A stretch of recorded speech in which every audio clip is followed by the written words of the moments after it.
क्रिस्त में मेरे प्यारे भाई और बहनों, आज माता कलीसिया आगमन काल का दूसरा रविवार मना रही है। आज हम संत यूहन्ना बपतिस्ता का उपदेश के बारे में सुनेंगे। साथ ही साथ आज के तीनों पाठ हम 3 संदेश वाहकों के बारे में सुनते हैं और वे 3 प्रकार के समाज के लोगों को प्रभु को स्वीकार करने के लिए तैयार करते हैं। पहले पाठ में हम नबी ईसायास निर्वासित लोगों को और दूसरे पाठ में संत पेतरुस क्रिस्तीय समुदाय को और सुसमाचार में यूहन्ना बपतिस्ता फिलिस्तीन के लोगों को संबोधित करते हैं।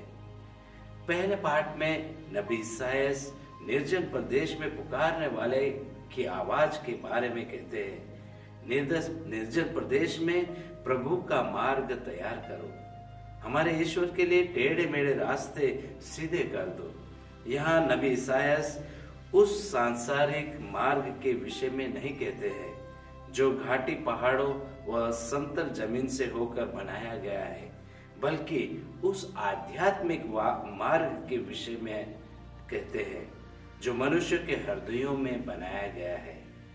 मनुष्य का हृदय ईश्वर को त्यागने के कारण मरुस्थल जैसा बन गया था। इसका तात्पर्य है कि उन्हें घमंड को त्यागना है तथा ईश्वर की आज्ञाओं का पालन करना है। उनका निर्वासन एवं दुख तकलीफ भगवान के प्रति उनकी आज्ञा भंग का परिणाम था। यह नबी लोगों को ढाढ़स बताते हुए कहते हैं कि उनकी विपत्ति के दिन समाप्त हो गए हैं। अब प्रभु उन्हें दासता से मुक्त कर वापस उनके देश से में लौटाने हेतु आ रहा है। आज के सुसमाचार में यूहन्ना बपतिस्ता यीशु के आगमन की घोषणा ठीक वैसे ही करते हैं जैसे कि नबी ईसायास ने भगवान के विषय में किया था। यीशु सारी मानव जाति को बचाने के लिए आया है। संत यूहन्ना बपतिस्ता प्रभु यीशु के लिए मार्ग तैयार करने के लिए आए हैं।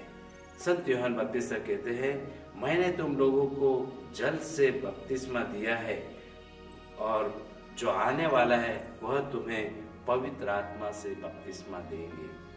सच्चा हृदय 3 अलग व्यक्तियों से पाप स्वीकार द्वारा होता है।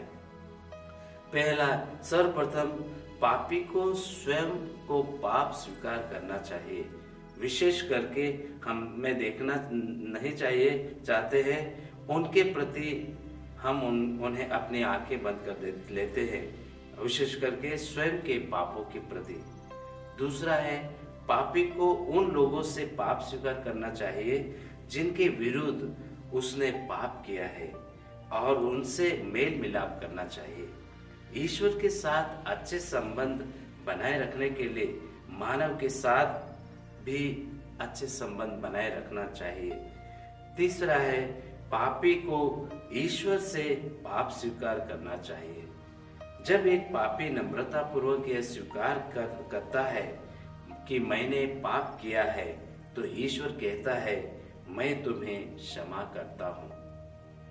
आज माता कलीसिया हमें प्रभु को स्वीकार करने हेतु स्वयं को तैयार करने का आग्रह करती है। आगमन काल की प्रतीक्षा के साथ साथ यह मसीहा को स्वीकारने की तैयारी का समय भी है।